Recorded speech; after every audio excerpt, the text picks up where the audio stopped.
ગુજરાતના પ્રવાસે આવશે। જી હા, 12મી માર્ચે અમદાવાદ ખાતે આવી પહોંચશે પીએમ મોદી। સાબરમતી આશ્રમ ડેવલપમેન્ટ પ્રોજેક્ટનું તેઓ ખાતમુહૂર્ત કરવાના છે।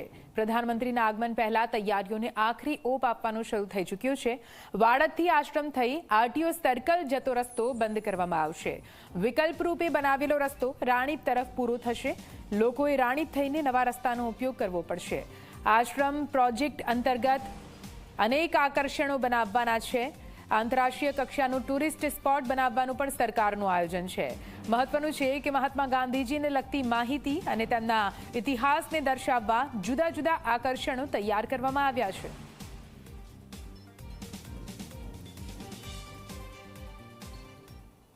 આખરે વિશ્વ પ્રસિદ્ધ સાબરમતી ગાંધી આશ્રમના ડેવલપમેન્ટ પ્રોજેક્ટનું ખાતમુહૂર્ત પ્રધાનમંત્રી નરેન્દ્ર મોદીના હસ્તે આગામી 12 માર્ચે થવા જઈ રહ્યું છે અને તેને આનુષંગિક જ આખો જે પ્રોજેક્ટ છે તે આગળ વધવાનો છે। તેને ધ્યાનમાં રાખીને મ્યુનિસિપલ કોર્પોરેશન અને રાજ્ય સરકાર દ્વારા વિશેષ તૈયારીઓ પણ શરૂ કરવામાં આવી છે। હાલમાં આપ આ જે રોડ જોઈ રહ્યા છો તે ભવિષ્યમાં અહીંયાથી સંપૂર્ણ ખુલ્લો મૂકવામાં આવશે અને વાડજથી ગાંધી આશ્રમ થઈ આરટીઓ સુધી જતો જે રસ્તો હતો કે જે અત્યાર સુધી લોકો ઉપયોગમાં લઈ રહ્યા છે તેને કાયમી ધોરણે બંધ કરવામાં આવશે અને જ્યારે તે માર્ગ બંધ થશે તો તેના વિકલ્પ રૂપે આ જે માર્ગ છે કે જ્યાંથી પ્રવેશી શકાશે અને સામેની તરફ રાણીપ વિસ્તાર છે કે જ્યાં જીએસઆરટીસીનો મેઇન ડેપો આવેલો છે તે તરફ નીકળાશે।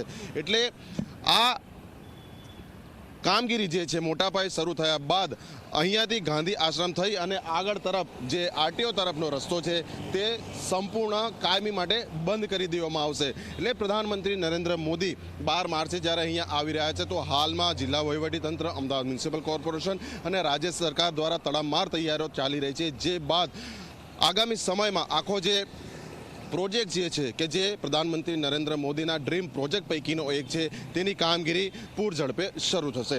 કેમેરા પર્સન મુકેશ ચૌહાણ સાથે અર્પણ કાયદાવાલા, ઝી મીડિયા, અમદાવાદ। મમતા સરકારને કોલકાતા